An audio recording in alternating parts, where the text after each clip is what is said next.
Bismillahirrahmanirrahim. Assalamualaikum warahmatullahi wabarakatuh. Selamat siang, salam sejahtera bagi kita sekalian. Shalom, Om Swastiastu, Namo Buddhaya, salam kebajikan. Yang saya hormati dan yang saya banggakan, tadi Menpora harus ke DPR, ya. Ketua Umum Keluarga Besar Forum Komunikasi Putra Putri Purnawirawan Indonesia, Bapak Ponco Sutowo, Wakil Ketua Umum Keluarga Besar Forum Komunikasi Putra Putri Purnawirawan Indonesia, Bapak Indra Bambang Utoyo,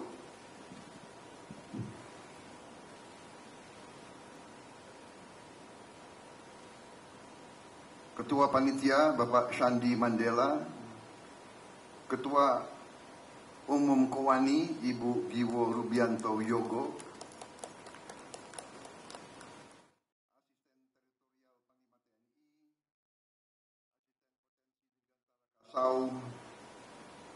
perwakilan dari organisasi Pemuda Panca Marga, Himpunan Pengusaha dan Wira Swasta, dan berbagai lembaga lain yang hadir, dan terutama yang saya hormati dan saya banggakan, seluruh kader FKPPI yang hadir.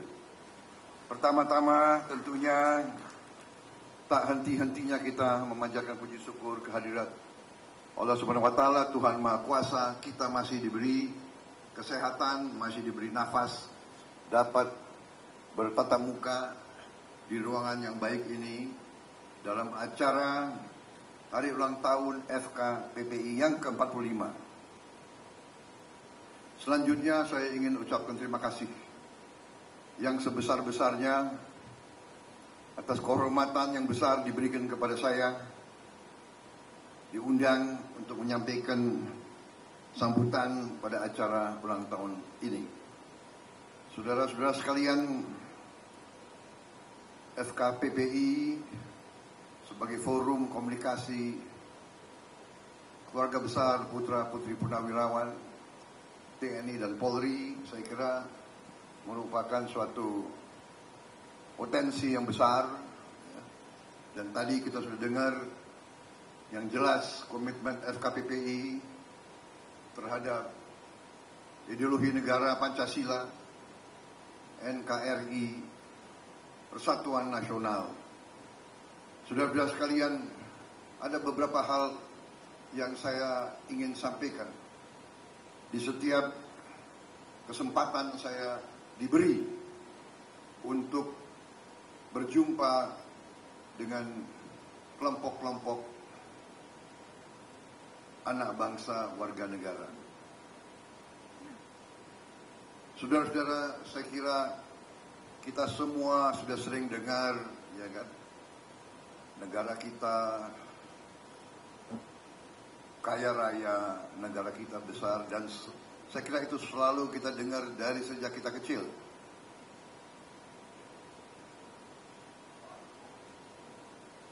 Tapi saya kira kadang-kadang kita kurang bersyukur atas apa yang sebenarnya telah kita capai bersama, dan terutama telah dicapai oleh pelaku-pelaku sejarah dan pelaku-pelaku kehidupan bernegara. Saudara-saudara, Indonesia kita tahu adalah negara yang keempat terbesar di dunia dari segi jumlah penduduk, dan kita tahu, selalu kita dengar, dan memang itu faktanya adalah kita berlimpah-limpah kekayaan kita dari segi sumber alam.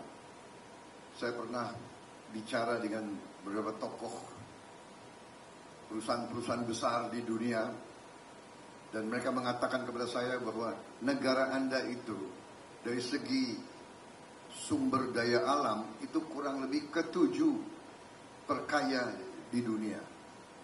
Mereka mengatakan itu. Dan kalau kita lihat sekarang, ya, Kita ini produsen kelapa sawit nomor 1 di dunia.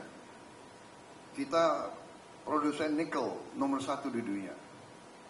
Kita produsen begitu banyak komoditas yang begitu strategik. Kita produsen boksit, salah satu terbesar di dunia. Boksit adalah bahan untuk alumina, alumina bahan untuk aluminium. Sampai sekarang kita masih mengizinkan boksit untuk diekspor secara mentah. Baru sekarang di bawah Presiden Joko Widodo kita lakukan program hilirisasi, bahwa kita tidak mau lagi izinkan bahan-bahan alam kita dijual murah keluar. Kita mau diolah di dalam negeri kita. Ini sudah dilakukan dengan nikel. Kalau tidak salah, sebentar lagi juga akan dilakukan dengan boksit. Atau mungkin sudah ada larangannya. Saya kira sebentar lagi. Saudara-saudara, boksit itu bahan tadi untuk aluminium. Aluminium bahan untuk pesawat terbang, untuk mobil, untuk motor, untuk videotron, untuk hampir semua barang yang kita butuh untuk hidup modern itu berasal dari aluminium, berarti berasal dari boksit. Tetapi selama puluhan tahun, bahkan mungkin ratus, kita mengizinkan boksit diekspor mentah. Dan kemudian kita import pesawat terbang dari luar, mobil dari luar, motor dari luar, dan sebagainya. Sekarang kalau kita mau benar-benar cinta tanah air, kalau kalian sesuai ikrarmu benar-benar mau setia kepada orang tuamu yang telah berkorban untuk negara ini, kita harus menjadi negara yang sama dengan negara lain. Kita harus bikin mobil sendiri, kita harus bikin motor sendiri, kita harus punya jam tangan buatan kita sendiri, kita harus punya. Saudara-saudara, saya sepatu pun sekarang saya pakai sepatu buatan Indonesia sendiri. Tidak kalah dengan sepatu yang paling mahal di Italia, di Prancis. Tidak kalah. Saudara-saudara, kalau mau tahu mereknya nanti saya kasih tahu, karena saya nanti menjadi ambassador brand, ambassador nggak boleh itu, ya kan? Nanti disangka saya punya saham di pabrik sepatu itu. Tapi benar-benar sepatu ini paling enak. Saudara-saudara, parfum, syukur alhamdulillah sekarang saya dapat laporan parfum sudah banyak buatan anak bangsa. Dan saya dapat laporan jam tangan pun sudah ada, jam tangan buatan anak bangsa. Tapi saya bilang, saya mau lihat pabrikmu, saya bilang. Jangan-jangan itu hanya assembling saja, ya kan? Karena selama ini mobil asing pun kita hanya assembling di sini. Puluhan tahun, negara yang punya boksit, negara yang punya baja, negara yang punya segala macam tembaga, punya karet, mobil kita impor. Pak Jokowi telah mengatakan prioritas produksi dalam negeri, dan saya sebagai Menteri Pertahanan, saya laksanakan perintah beliau. Saudara-saudara, awal tahun ini saya perintahkan Pindad panggil direktur-direkturnya, insinyur-insinyurnya, profesor-profesor yang kerja. Saya tanya, bagaimana, bisa nggak kita bikin mobil Jeep buatan Indonesia sendiri? Bisa, Pak. Rintis, laksanakan. Mereka bekerja. Alhamdulillah keluar prototip-prototip yang sudah kita uji coba di Angkatan Darat, yang menurut kita memenuhi persyaratan, dan ini nanti akan menjadi standar Jeep untuk TNI. Dan mulai bulan Oktober ini akan mulai produksi massal, saudara-saudara sekalian. Dan kendaraan ini namanya langsung diberi oleh Pak Jokowi. Waktu itu saya sodorkan 5 nama.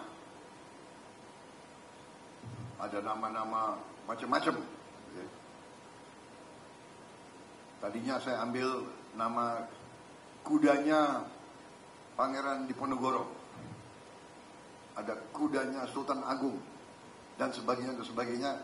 Tapi saya taruh juga di situ nama Maung. Presiden memilih Maung. Beliau kan mantan pengusaha. Beliau mengatakan kepada saya, Menhan, kalau pilih nama untuk brand, pilih yang singkat dan yang sederhana, gampang diingat oleh orang, dan juga pilih yang artinya kuat. Nah, ini Maung ini artinya kan harimau, kuat. Siapa? Maung. Dan itulah beliau tanda tangan prototip pertama Jeep buatan anak-anak Indonesia dan diberi nama Maung. Dan Oktober ini mulai produksi massal, saudara-saudara sekalian. Ini saya cerita karena kalau kita bicara cinta tanah air, nasionalisme, sekarang ini harus dalam bentuk wujud, dalam bentuk tindakan, dalam bentuk aksi. Kalau tidak kita bicara teori saja, saudara-saudara, ya. Membangun negara ini tidak bisa hanya dengan teori, harus dengan rencana yang benar, tapi harus dilaksanakan. Jadi saudara-saudara, sebagai pejuang-pejuang, penerus perjuangan orang tuamu, harus mengerti masalah bangsa, dan sebagai organisasi, saudara baru akan bermanfaat bagi bangsa ini kalau saudara benar-benar faham keadaan negara dan bisa mencari peran dalam rangka pembangunan bangsa dan negaramu. Ini saya ceritakan begini. Saya dari kecil sebagai letnan waktu di tentara, saya selalu bertanya, sebagai patriot, kenapa kok TNI kok pakai kendaraan buatan asing? Saya bertanya kepada diri saya terus. Baru sekian puluh tahun saya sudah jadi purnawirawan, tapi saya diberi kesempatan oleh sejarah melalui Pak Presiden Jokowi, takdir membuat saya Menteri Pertahanan. Saya pegang anggaran. Waktu itu saya harus putuskan untuk melengkapi TNI, kendaraan apa yang harus saya berikan. Waktu itu ada disodorkan kendaraan dari Eropa, Jeep sejenis Land Rover, harganya $120.000. Dari sini, dari sana, ada dari negara Asia yang sedang bangkit sekarang, ya. Dia bisa menawarkan Jeep sampai di Indonesia $20.000. Saya tanya Pindad, kalau kita bikin sendiri berapa, Pak? Karena ini baru, jumlahnya tidak banyak, harga kita masih mahal, Pak. Ongkos kita $59.000. Jadi $60.000. Bayangkan, saya harus putuskan antara 60.000 atau 20.000. Kalau dari segi efisiensi, mungkin 20.000. Lebih banyak bisa kita beli. Tetapi saya berpikir, saya membayangkan, saya ingat dulu waktu saya komandan batalion, waktu saya komandan kopi, waktu saya komandan grup, waktu saya komandan jenderal. Bayangkan saya tidak sampai hati adik-adik saya nanti, para panglima, para danrem, para dandim, para danbrik, pakai jeep buatan negara asing. Kalau bisa kita bikin di Indonesia, alangkah bangganya para patriot itu, para komandan-komandan itu, para prajurit yang harus bertempur nanti menghadapi musuh negara. Alangkah bangganya dia pakai kendaraan buatan anak-anak Indonesia. Karena itu saya putuskan, biar lebih mahal, demi harga diri bangsa, kita putuskan yang buatan Pindad, buatan dalam negeri, buatan anak-anak Indonesia, saudara. Dan seterusnya, kalau bisa dibuat di dalam negeri, kita akan buat di dalam negeri. Saudara-saudara sekalian, kita di PT PAL sekarang sedang membuat fregat yang panjangnya 140 meter, salah satu fregat terbesar di dunia. Kita sedang membangun fregat buatan Indonesia, dan kita sedang bikin kapal-kapal serang, kapal-kapal rudal di Indonesia. Saudara-saudara, ini adalah yang saya ceritakan kepada kalian, wujud kita, upaya kita untuk mewujudkan Indonesia yang kita cita-citakan. Jadi saudara-saudara sekalian, saya kira ini hanya sekedar beberapa contoh ya. Kita juga sedang menuju, kita sudah tentunya dulu sudah dirintis oleh Pak Habibie, kita sudah di PT DI, kita sudah bangun CN 235, kita sudah bangun 212, sekarang kita lagi rintis pesawat baru CN 217, kita juga sedang membangun drone buatan anak Indonesia. Mungkin berapa bulan lagi kita akan paparkan ke Presiden karena sudah siap. Radar pun kita sedang bangun, radar buatan Indonesia. Beberapa aplikasi-aplikasi, beberapa software elektronik sedang kita bikin sendiri. Ini sedang usaha-usaha kita. Ini yang saya beri kepada saudara-saudara sekalian gambaran betapa kita lakukan lompatan-lompatan teknologi untuk kita menjadi negara yang berdiri di atas kaki kita sendiri. Saudara-saudara sekalian, saya begitu banyak slide, ya ada 38 slide.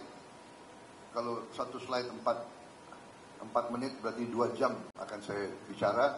Tapi karena kalian semua pejuang, kalian Sabta Margais, kalian Pancasilais, kalian tidak akan saya uraikan semua, tapi nanti saya bisa tinggalkan beberapa bahan, saya tinggalkan buku saya, dan intinya saya ingin sampaikan bahwa kita berada di ambang take off, di ambang kebangkitan di saat sekarang. Apa yang sudah dilakukan oleh presiden-presiden terdahulu, dimantapkan oleh Pak Jokowi 10 tahun, landasan ekonomi kita sekarang cukup kuat.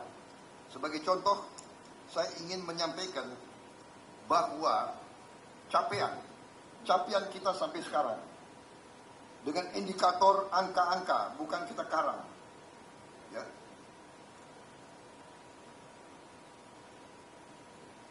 Target kita menuju Indonesia Emas, jangan terlalu cepat. Ini asisten sorot ini kadang-kadang terlalu cepat. Target Indonesia Emas 2045, capaian kita tahun 2022, produksi domestik bruto kita, produksi nasional kita 1,3 triliun, sasaran kita 9,8 triliun. Ranking kita sekarang di dunia 16 besar, makanya kita menjadi anggota G20. Nanti 2045 kita sasarannya 5 besar. Kalau sasaran 5 besar tidak kesampaian, ya paling 6 atau 7 besar. Yang penting cita-cita kita memang sesuai dengan potensi kita. Income kita sekarang per kapita 4.580, kita target kita 30.000 per kapita. Tapi masalahnya ini per kapita nanti ada masalah lagi. Masalahnya adalah pemerataan. Kalau kita tidak benar-benar merubah sistem atau memperbaiki sistem, jangan-jangan nanti yang kaya hanya 1% saja yang di atas. Jadi ini 30.000 ini harus ditambah dengan klausul, harus ada pemerataan yang lebih baik lagi. Saudara-saudara, inilah fondasi solid ekonomi dari Pak Jokowi, pemerintahnya. PDB kita tahun 2014 890 miliar. sekarang 1,3 triliun. Baru saya dapat angka 4 hari yang lalu, tahun ini PDB kita sudah 1,4 triliun. Income kita 3.600 tahun 2010 tahun yang lalu, sekarang berada di 4.580. Dulu neraca perdagangan kita 2014 minus 6,6 miliar, minus. Sekarang surplus 54,4 miliar. Bisa dibayangkan. Kenapa? Karena kebijakan-kebijakan underline hilirisasi. Cadangan devisa kita juga naik secara solid. Kita tadi sudah saya sebut produsen beberapa produsen, beberapa komunitas yang sangat penting. Saudara,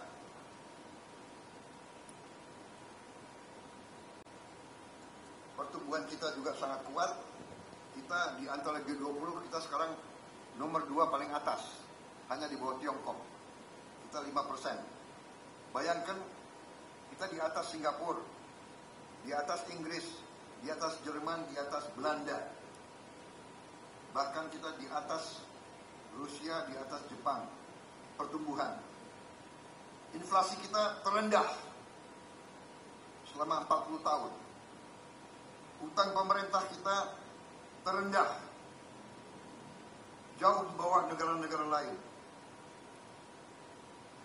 Kita hanya 38% dari produksi kita. Singapura 131%. Nilai tukar rupiah kita masih lumayan. Saudara-saudara, sekarang saya lompat.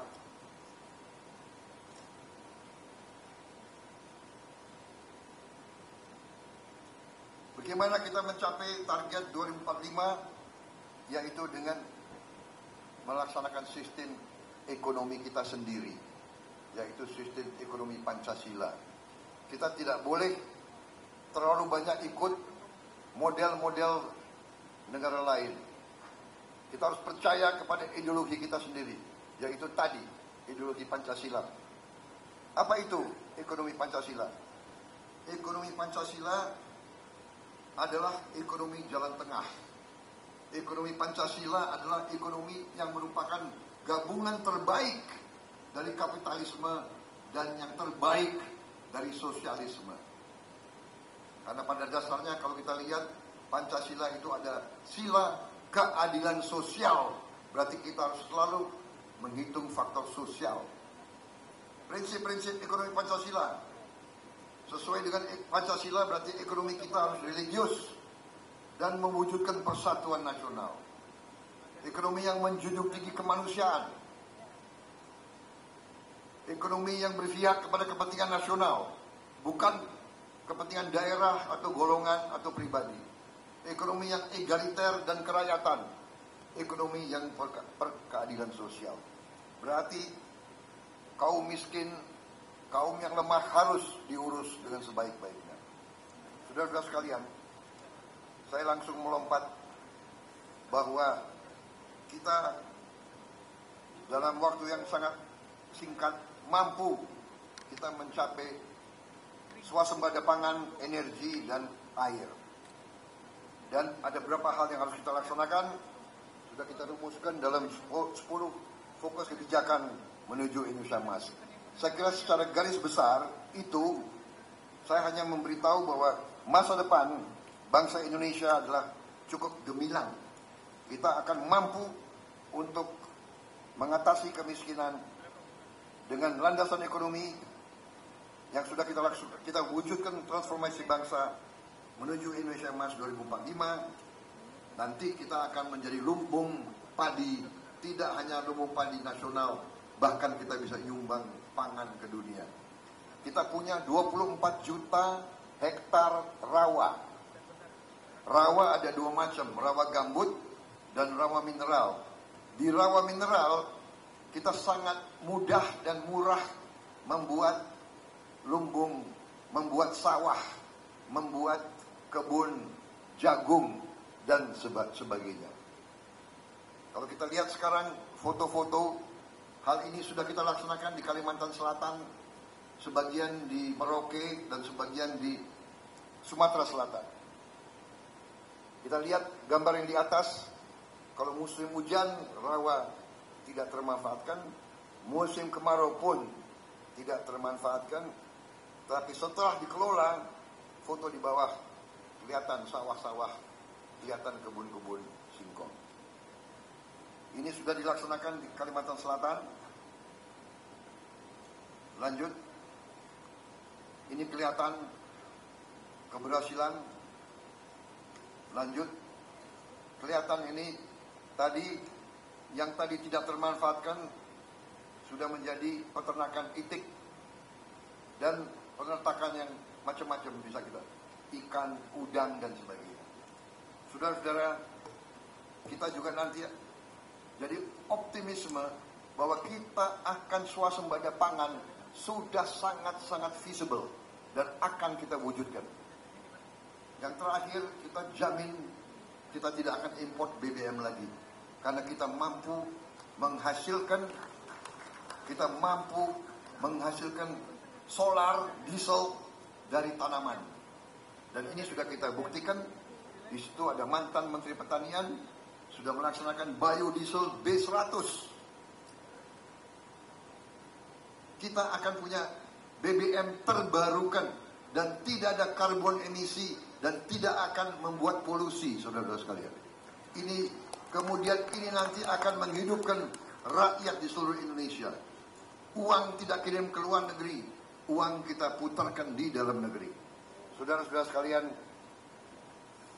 selanjutnya itu bisa kelihatan lagi. Saya kira itu saja yang ingin saya sampaikan.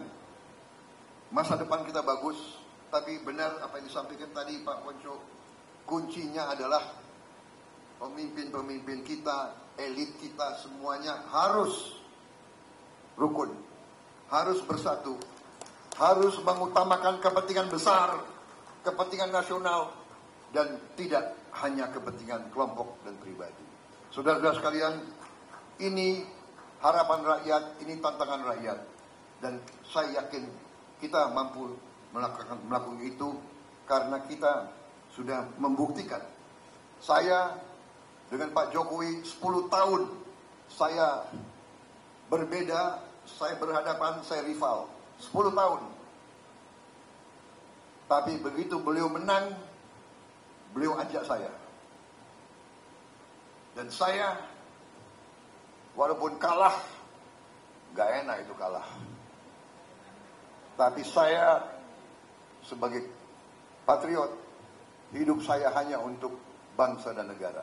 Saudara-saudara, begitu beliau ajak saya katakan tidak sampai saya pikir lebih dari 1 jam. Saya katakan ya.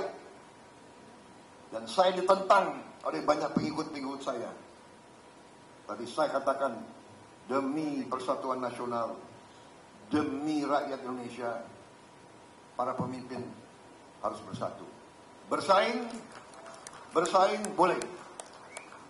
Bertanding boleh. Mengadu argumen, mengadu gagasan, mengadu program, silakan. Memberi tawaran kepada rakyat, bagus. Itulah demokrasi. Tetapi begitu selesai, begitu ada keputusan, kita harus bersatu kembali. Kita harus rukun. Karena itu saudara tahu, saya sebagai pejuang, saya mimpin partai politik. Tapi saya katakan di partai saya, tidak boleh berbicara negatif, tidak boleh menghardik, tidak boleh mengejek. Saudara-saudara, itu saya tegaskan. Namanya partai besar, pasti ada yang nakal, pasti ada yang nyeleneh. Saya kasih pilihan. Anda tidak ikut garis kepimpinan saya, Anda keluar. Saudara-saudara, orang lain boleh bikin apa saja, saya tidak setuju. Saya tidak pernah mau menjelekin siapapun, saudara-saudara sekalian. Karena di ujungnya kita satu keluarga, di ujungnya kita saudara, di ujungnya kita harus membela seluruh bangsa dan negara Republik Indonesia. Terima kasih. Wassalamualaikum warahmatullahi wabarakatuh. Dan saya sependapat, saudara-saudara sekalian, dengan FKPPI, ya kan? Saya kesini karena mungkin ada banyak kamera, mungkin ada Bawaslu ngintip-ngintip. Saya di sini tidak mau kampanye dan saya tegas di sini, saya tidak minta dukungan kalian. Tegas, saya tidak minta. Tapi dalam hati saya berharap. Loh, enggak, berharap boleh kan? Coba Bawaslu, berharap boleh nggak? Boleh. Berharap kok. Terserah. Lo mau dukung gue, nggak dukung gue, terserah. Tapi kalau anaknya Punawirawan nggak dukung gue, kebangetan. Terima kasih. Merdeka! Merdeka! Mana suaranya kan? Merdeka! FKPPI! Selanjutnya adalah foto bersama dan hadirin dimohon untuk berdiri. Dan kami ada yang mengatur untuk tetap di tempat.